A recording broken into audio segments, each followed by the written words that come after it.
Hey, what's up guys, aarava here, and welcome back to another episode of my F1 2020 My Team Career Mode, episode number 2 today. If you guys did miss the first episode and the opening one of this entire series on this brand new game, then be sure to go check that one out before you see this one that was uploaded earlier this morning. And in that one, we went through all the admin of setting up our brand new team, creating the livery, the team name, sponsor, power unit, everything, and then of course, the first round, the Australian Grand Prix. But today, we're here for the Bahrain GP, but we do have some things to do at the very start of this episode regarding the actual team management. But first of all, I want to show you guys this screen of team acclaim. I said it in the previous episode that team acclaim is very important in this year's game. It's the overriding thing that will press forward yourself as a driver, but also the team as well, because with the more acclaim you have as a driver, that improves your overall team acclaim, and that is important because that will get you better sponsors, more money, and that will allow you to invest in the HQ and therefore get a better car obviously down the line. And you can see on the screen quite nicely the payout we got following the Australian Grand Prix. So now our total is $2.78 million in terms of the budget we've got on the HQ, and we can now obviously spend that on the actual facilities themselves. And I think we are going to go for it because there's no point kind of delaying it anymore. But having looked at, how our race went, it kind of felt like we need to work on the chassis. I'm thinking the tire wear, how light the car is, potentially in terms of how drivable it was, because it was pretty good on the soft tires, but as soon as we went to the hard tires last race, it was a lot less drivable. And I feel also the tire wear was a factor in terms of maybe the hard tires were just going off that much worse than potentially the soft tires. And if we look historically at career modes, apart from the engine, the chassis has always been a very good place to improve the car in terms of the lightness of it, meaning you're, coming out of the corners quicker and also going into them a little bit sharper. So I'm thinking about investing in the chassis side. We won't do that quite yet because right now we'll go on and sign a brand new sponsor first of all, because we may as well get that extra money first and then spend the money, the kind of big money on the HQ. So you can sort the sponsors available to us by the weekly income. So I just thought, okay, what's the largest weekly income we've got? Atlantic here, it's got a weekly goal clause of if we try and complete 75 laps during a Grand Prix race weekend. But in terms of the flat rate weekly income, it's the highest available to us, and that's obviously, I think, based off the sponsors we're able to choose from, I think are based off how we did in the last Grand Prix. So if you did even better, you may be able to get better weekly income off those sponsors. So it is very important to make sure you do well on the track, obviously, do your talking on the circuit, because that will actually pay out quite largely, obviously. So we're going to sign with Atlantic, so very exciting times. Our second sponsor on the car. In total, we can have 4 secondary sponsors. Then we've got the primary one that we already chose at the start of the first episode of Shark, but we're going to go ahead and place Atlantic now onto the livery in a few different places. We'll keep the Shark logos mostly everywhere, but you can literally customize where you want the logo. So unlike in real life where the sponsors may dictate where they want to be on the car depending on how much money they spend, on the game you get a complete customization of what you want your car to look like. So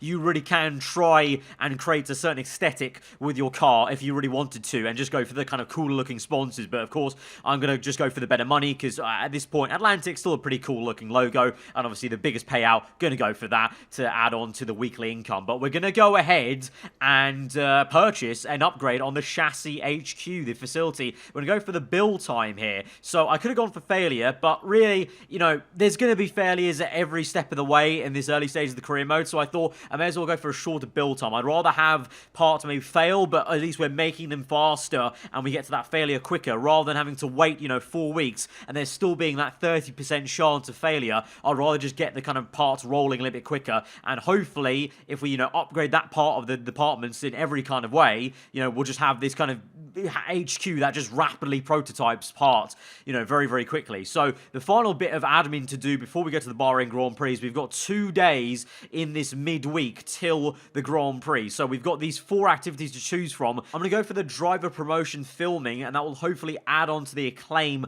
our driver has and try and boost that forward, because like I literally just mentioned a bit earlier, the higher our acclaim is, the higher the team's is, and obviously then the better sponsors will come our way. So it seemed like a very logical kind of next step to do just before the Bahrain Grand Prix. But that is literally only 2 days then to the GP, so we move on through the calendar, and now it's time for that second race weekend. So here we are then, Bahrain, looking lovely as ever on this brand new game. We're going to go straight into Q1, and I think for this entire series, that will be the pattern of the way I kind of do these videos, guys. There's no really point showing you much of practice anymore, because it's the kind of same thing that has been there for the last 2 years of the game. Nothing really new to show you or kind of interest to talk about. So we delve straight into Q1 then.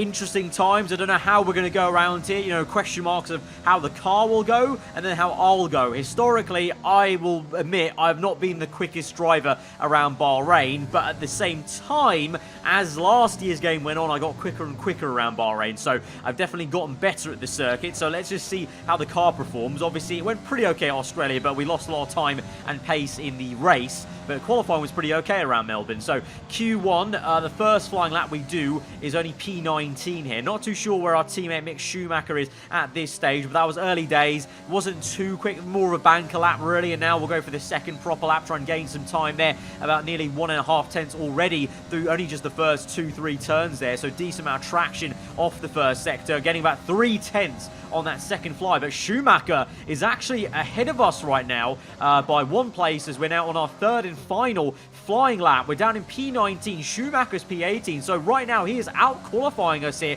which is a shock really, because I would have thought we would have had him. We had the complete measure of him around Albert Park, so here we come through the last corner then. We've gained a decent amount of time through that exit curve, a little bit wide, but nearly about 3 tenths gained on the third and final flyer across the line, and we will out qualify Mick Schumacher and crucially get up into P16, which is Q2 by the skin of our teeth. Literally the last position on this order. Of course, 22 runners because of the new team that we've got. So the Q1 kind of knockout phase is the top 16. So we are P16. We make it through. You can see very close margins with Antonio Giovinazzi and Kevin Magnussen there in the Haas. But very good showing. And to be fair, I've got to point this out. I didn't actually say this at the very start, but from episode 1 to episode 2, even though these episodes have been uploaded on the same day, guys, I've recorded them on different days ahead of time, and in between there has been a patch to the performances. So you'll notice, if you look at the tree, Racing Point have improved quite a fair bit. Haas have gone down lower on the R&D tree, so that's kind of changed everything around. So it's actually quite a good sign that comfortably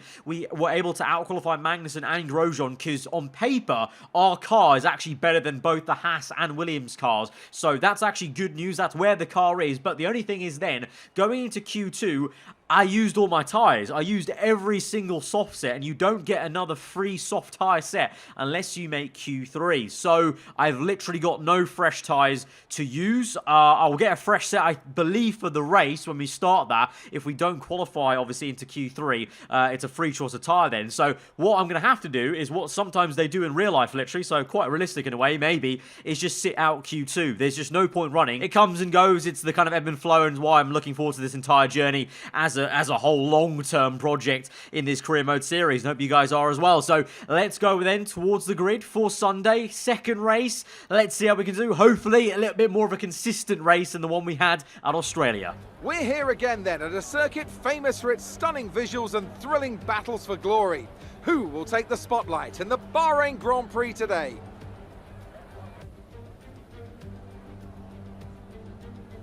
There's no shortage of passing opportunities around the 3.36 miles of the Bahrain International Circuit, with the best at turn 1, of course, and then another soon into turn 4.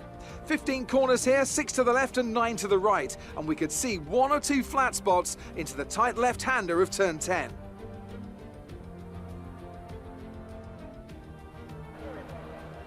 And what would any Grand Prix weekend be without the one and only Anthony Davidson, alongside me as always, to talk you through the action. Well, it was a really impressive lap in qualifying to get pole position, but are they going to be able to hold on to the lead into the first corner with so many quick starters around them? A couple of favourites for the win then, but who comes out on top doesn't really matter as long as they give us an entertaining show en route to the checkered flag. And we want to see fair fighting, of course, out there on the track. Let's hope the stewards don't have to get involved too much today. Let's run you through the driver grid order for today's exciting race. Valtteri Bottas lines up on pole position, and it's Lewis Hamilton alongside. Looking at the rest of today's grid, we have Vettel, Leclerc, Max Verstappen and Albon, Sainz, Ricciardo, Norris and Esteban Ocon, Stroll, Perez, Daniel Kvyat and Gasly, Giovinazzi, the owner driver, Kevin Magnussen and Kimi Raikkonen, Schumacher, Grosjean, Russell and Nicholas Latifi. That's it then, it's time to go racing as we head to trackside for today's race. So in terms of the race strategies then for this second race, we've got a bit of a difference this time. One stop from the medium tyres to the hards. Of course, we get a free choice of what tyre we can start on, being outside the top 10, or a 2-stop. And we're going to straight away go for that because last race we got very hurt on the hard tyres. And at the moment, I just don't trust them. At some point, we'll have to learn to love them and use them. But I think at this stage, early on, let's just go aggressive and just go for having a bit of fun in the car. We might fall behind because of the second pit stop, but you know, it's worth the gamble and the experiment this early stage of our entire career. We just don't know because there's no point just doing the same thing we did last episode. So it's an aggressive strategy, but to be fair, theoretically, it says we're only going to lose 6 seconds, and I think we definitely lost 6 seconds on the hards last race. So I'm confident this can actually be a much better strategy for us, and I think some of the AI will also do this for sure. Soft to 2 sets of mediums, nice and punchy and aggressive. Fuel-wise, we're also going to give ourselves a little bit more breathing room than we did Australia, so hopefully kind of, you know, we've already learned from that first episode and we can take that through and have a better Grand Prix today. So here we go then. It's a 5 red lights for the second race of this season, the Bahrain Grand Prix under the floodlights. Fire lights are out and we're underway from P16. It's a good start compared to Pierre Gasly, who bogs down quite a fair bit here. So it seems like the pattern this year's game is that AI are a little bit more susceptible to bogging down potentially as Gasly goes for another massive dive into turn 1. We tried to follow him through, but he's re-overtaken us. There was some contact there for one of the Racing Point cars of Lance Stroll. Some carbon fibre definitely flew off there on the front wing. So we're up into P13. So following Gasly, who, like I said, did the same thing. He made a dive bomb again to the inside of a load of cars. We followed him through, and quite nicely that's worked out for us. So I think we should just kind of stick with what Gasly's been doing so far in this career mode as we now try and maybe have a look around the outside of him there as Perez squeezes him out. We get on the curb very aggressively there, but we go toe-to-toe with the AlphaTauri car, who's also got the Honda power, of course, and we get down the inside and we'll get the job done. And we're up into P12 then, so very, very good start. A much better one to the one we had at Australia, and we made use of our good start for once and also just placed our car in the right kind of space, unlike Australia where we kind of got boxed off in Sector 1. So, yeah, decent stuff, but remember, obviously, Australia started off pretty relatively well and then obviously got worse as we went on through the Grand Prix. So let's not get ahead of ourselves, but this has been a very good beginning of the Grand Prix. Let's now just settle in, settle down onto these soft tyres and try and do the best job we can. Of course, we need to be aggressive and keep on going to make this 2-stop work because we've got cars ahead of us that are on medium tyres. So, you know, ideally, we want to try and overtake them if we want to make our strategy actually work out today. Well, that's also a lot easier said than done. One of those cars is Sergio Perez, and like I mentioned previously, with the patch that I've had between episode 1 and 2 on this game, the racing points now are kind of a bit more faster and where they kind of should be on pace, so that's going to be quite a tough job. But as we get on through the first few laps of this Grand Prix then, looking back behind us, Mick Schumacher also doing a great job actually ahead of many cars, both Haas cars, both Williams, and also on the Alfa Romeos of, I think that's Kimi Raikkonen potentially. So Schumacher also doing quite well. So respectively, both us in our kind of respective packs are doing pretty decently. I'm on the kind of edge and end of the kind of top 10 pack, and Schumacher's leading the kind of bottom 6 there. So both of us doing quite well relative to kind of, you know, his pace to mine. I think that's where the car kind of is really. So looking decent. And actually, speaking of maybe not catching the Racing Point car, we are actually keeping on the back of him. So, you know, the difference between the softs and the mediums may just be good enough around Bahrain to allow us to close up and overtake him. And to be fair, Perez is also getting held up a little bit in the turbulent air of Lando Norris, I think that is, in the McLaren, also on the softs. So if we can get Perez, we will be in a decent position where we're ahead of everyone on mediums. And into turn 1, we're going to make a massive dive down the inside there. Sensed that Perez was a little bit caught unaware, and we caught him napping side by side through turns 2, and we keep it through, and we're up into P11 of the Bahrain Grand Prix. We are, well, we're surely going to get a nosebleed at this stage. We're very, very high indeed. Obviously, though, it's such early days. Lap 6, you know, this is where in Australia everything was going well for us as well. Obviously, we're a little bit lower at Australia, but still, everything was feeling quite nice in the car, as it does right now. But I'm just wary, you know, I'm not sure how the mediums will cope and how the rest of the race will go. So let's not get ahead of ourselves. But as it stands, this has been a very great start. Opening 6 laps, P11 here, and we're actually now pressurising Lando Norris a little bit in the McLaren. So let's just just keep on going. So it's a combination of the car suiting the circuit as it stands right now, the heavy fuel. And also, to be fair, I felt really decent in the car. I actually didn't feel that awkwardness around Bahrain like I maybe did the start of the F1 2019 game cycle. So definitely those improvements I made over the last game around this circuit have helped out there. But at the moment, it's a domination by the Mercedes guys. Like I said, the patch has improved the Mercedes performance. So they're now 1-2 as it stands. Bottas ahead of Lewis Hamilton, ahead of then Verstappen. There's Hamilton gets on the curb, and Hamilton spun it, and Hamilton's AI has had a man. Oh my god! Oh, what a crash! Oh my words! What a spectacular crash for Lewis Hamilton, and he's out of the Bahrain Grand Prix. Look at him. He's absolutely been mullered by Alexander Albon. What an incident. That is absolutely insane. That is going to be the craziest natural AI mistake and an incident I've ever seen on any F1 game. That was unbelievable. Hamilton got on the curb, I think that was, on that same curb that as a player, if you touch that curb, you're spun round. And that's exactly what his AI did. He made a mistake, got on the curb, maybe with the tyre wear, he went a little bit too into the corner, and he couldn't catch it. He tried to catch the tank slapper. He span round, and then Albon came in a little bit too hot and T-boned him, and what a spectacular crash that was. Hamilton went airborne, lost the front left tyre, and he's out the Grand Prix. And you can see here, under the virtual safety car, I have pit with Lando Norris, and we've actually overtaken Lando in the pit lane. Our team have done a massive job. Well done, aarava Racing. Great pit stop there. We were faster than McLaren on the pit stop, and we've been able to jump Lando Norris in the pit lane, as well as making a quote-unquote free pit stop under the virtual safety car as it ends now. So literally the entire time in the pit lane, we're under virtual safety car. If you remember, of course, everyone has to go at this same delta, slower time pace. So in theory, anyone pitting gains an advantage, and we've gained a full advantage there as we came out and it went green after we exited the pit lane. But let's have a look then at this onboard from Hamilton and see what actually went on. And like I suspected, yep, he hits that curb. That is so easy to do as a player, but it's amazing to see an AI make a similar mistake to a player, and then, you know, he tries to catch it. You know, he went left into the spin, but then it kind of snapped on him quite aggressively. And then Albon here, just very bad timing, but what a spectacular crash. 2 episodes in, the second race, and we've already seen the vast improvements from the AI. Like, we know from this game, we've been told by Codemasters that this is one of the things that they try to improve the AI in this year's game, is that they will sometimes occasionally make those more natural player-like mistakes, and you will get incidents like that that are a little bit more realistic to what you would see with players, basically. So that was amazing, and the shunt alone with Albon was quite spectacular as well. So awesome. So early days in this career mode in this game, and we've already seen some amazing action as we easily overtake now Nicholas Latifi there in a straight line. Obviously, he's in the Williams car. He's kind of out of sync of this Grand Prix. He's yet to pit in this race. Of course, we've made that one free pit stop under the virtual safety car, as did this man, Alexander Albon. So it was Albon, myself, and Norris that came into the pit lane. Of course, Albon had to come in anyway to change his front wing, but me and Norris dived in to make a free pit stop work, and it's paid out. Well, it is paying out for me, I feel, because we're already up into P15. We'll be P40 now as Russell gets very aggressively overtaken around the outside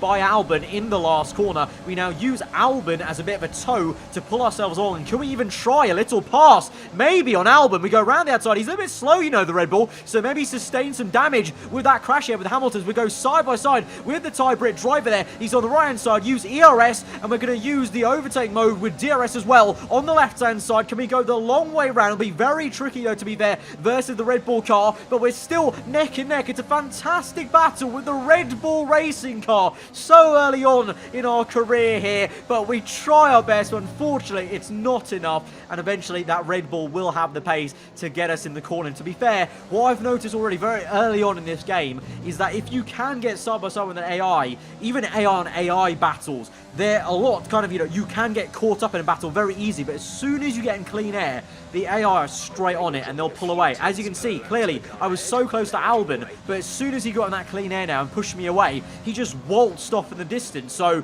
you know, I can fight quite well. I feel like my racecraft's pretty good to, you know, hold up AI and try and battle them, but as soon as they get you and they get that clean air, they will not hesitate to just pull away from you. So that's going to be the real difficult thing in this year's game until we get a better car that can obviously keep up with them in a straight line and whatnot, and, you know, keep up in the corners, we're just going to get minced every time we get overtaken, and we can't keep it side by side with them. But the thing is, just like last year, and even more so now in this year's game, when the AI battle each other and they're side by side and they hold each other up, that can be very powerful. As you can literally see before your eyes there on lap 11, I caught up back to Albon in one single lap because he's getting held up here by Magnussen up ahead, and now we're basically right where we were before, and ahead of Magnussen is also Mick Schumacher, our teammate, on that one stop. He started on the medium tyres, Schumacher did, and he's going for the one stop mediums to hards. So this is crucial. If I can get to the point where I'm overtaking Schumacher, I'm basically equalising my two stop, because we've both got one stop to make. So as we watch on Schumacher versus Magnussen side by side, these two cars ahead of myself and Albon on a different strategy to me and Albon, both of us looking to get past them on a two stop here, and instead we're going to catch Albon napping here as he gets caught up behind Schumacher. So using our teammate to good use, playing a bit of Formula 1 chess there, and we get round the outside of Albon. So we just overtook a Red Bull racing car. So like I said, when you get caught up in a battle, you can really go for it, and you can play it quite clever and get the job done. It's just when you're getting some clean air, it's a lot more difficult. And so now we use Schumacher as a tow around the outside, pounce round a little bit cautious into that turn, because I wasn't too sure how close Schumacher's front wing was, but we got the job done. Thank you, teammate. And so we're back up into P11 now of this Grand Prix, but this is fantastic news. This was the only worry for me with the two stop, was that we're going to lose so much time with that extra pit stop. But one, we have the free pit stop under virtual safety car, and two, our pace has been actually very good on the softer compound compared to what we would have had if we went to hard tires, for example. And so we've already overtaken our teammate, and we've both got one stop left. So we're on course for a very good strategy, I think, and we could do some really good work here as we're now up into P10 as we overtake Magnussen. Remember though, we've still got one more pit stop. I'm also not too sure what everyone else is doing. You know, we've got Raikkonen, Gasly ahead of us.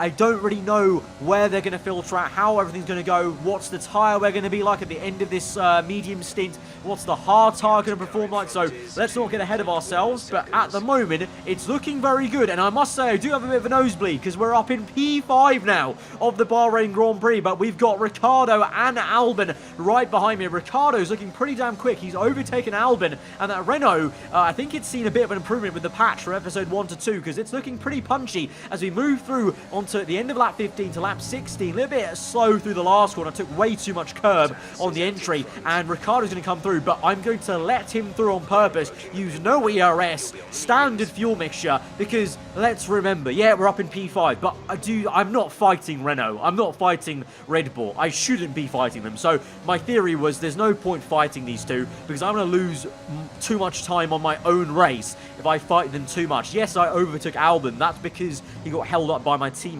So letting them through is going to be the best bet, because I can try and get some DRS off them, try and keep up with them somewhat. And you can see, again, this is the kind of, you know, theory of, you've given them clean air, they'll pull away, because on lap 17 onto 18, they start to already pull a second on me. I've only just about got DRS off Albon. He comes in for his second pit stop. My pit stop window opens, so now we push as hard as we can with the DRS on lap 18 and come in for that second stop. But I feel like we would have been way further back if we had fought Ricciardo and Albon too much there. So, you know, you guys may think that I've let that off a little bit easy, but I think we've played the clever strategy there of letting them do their thing. And like in real life, sometimes you just got to do your own race and not get held up in someone else's race, which I don't feel like we're in the same race as Ricciardo and Albon. I think we're still fighting the guys behind us, which does include, to be fair, Ricciardo's teammate Ocon, I think, and also I think potentially the McLarens of Norris and perhaps Sainz as well. So we'll see about that as we come out the pit lane then behind the two Alfa Romeos, who are both on a one-stop, I think. You can see the Renault Ricciardo just comes out ahead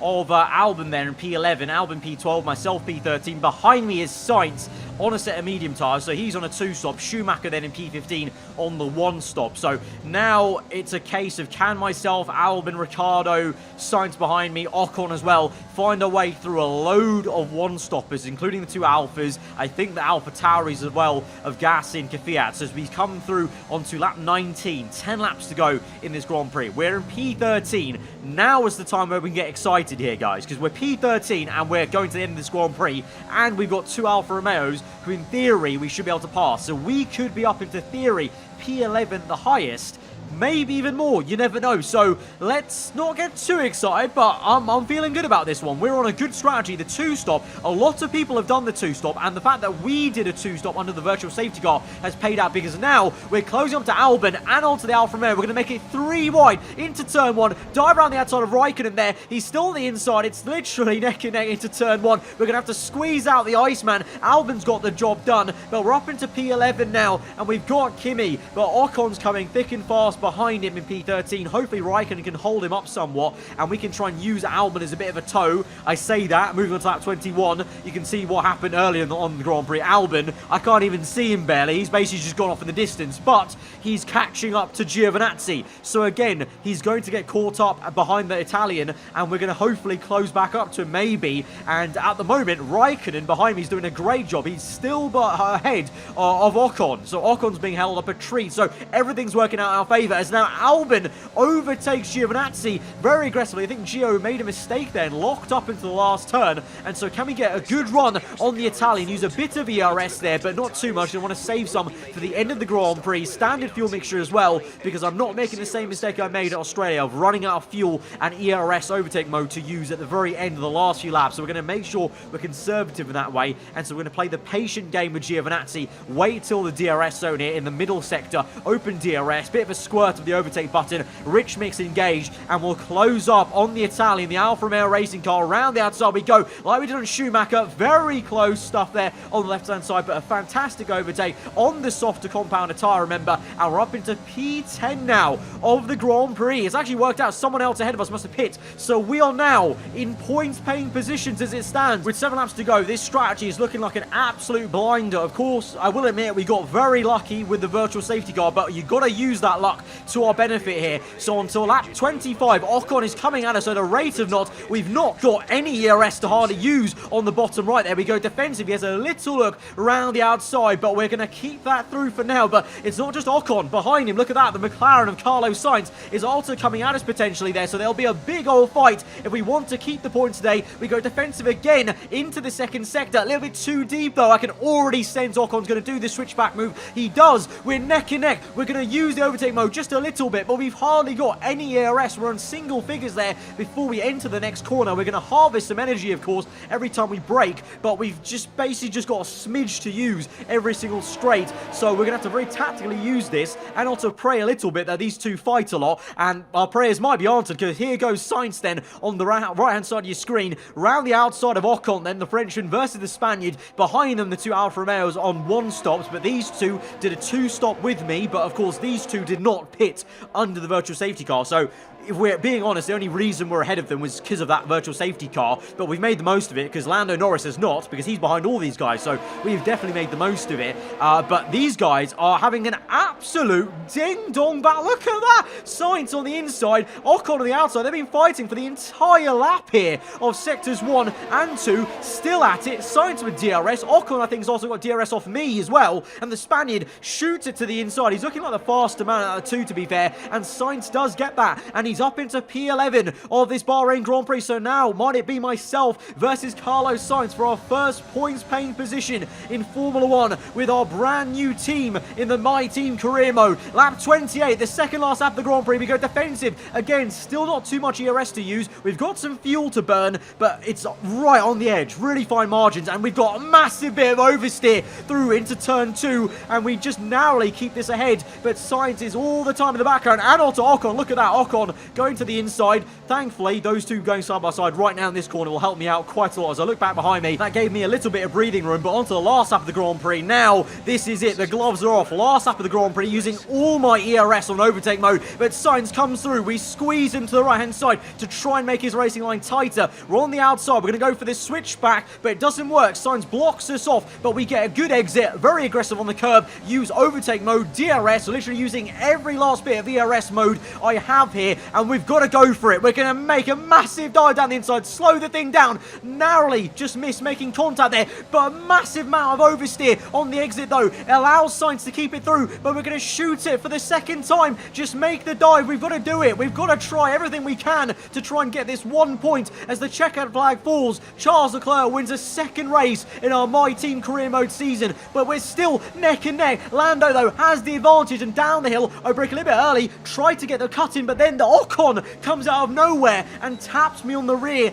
and that may just be it. That little mistake of maybe trying to be a bit too clever, braking early to try and get a tighter line in, allowed Ocon to come in, and he definitely made contact with me on the inside there. And now you can see my tyres have gone off as the rear end steps out, and Sainz will get the last point paying position. And very much keeping with the reality check we got last episode in the first race, we've got another massive one, and it's a reality check of how cruel and harsh this sport we all love is. This is Formula 1. Sometimes it's not a fairy tale, and it's not today, unfortunately. We are not going to get our first point. We come in P11, a very noble effort, and still a fantastic race that I'm very proud of, because that was an inspired two-stop, really good stuff. Pitting on the virtual safety car really worked out. We get the driver of the day, so even Formula 1 thinks I did very, very well. But just in the end, a big what if, I don't know. Could we have got Sainz? Could we have kept it around the outside if I just didn't break that little bit earlier? I don't know, because I also felt like I'm so poor into that left-hander that I could have just spewed off into the side, and then Ocon would have overtaken me. But like I said, here is a replay. Ocon literally tapped me on the inside, so if it wasn't for him, I might have got half a chance to get that tighter exit I wanted to get Sainz on that next DRS straight. But alas, it's not meant to be. I'm sure a few of you will be disappointed in me, but you know, I did try my hardest, but it's just not meant to be, and that is the harsh reality of F1 sometimes. So there we go, P11.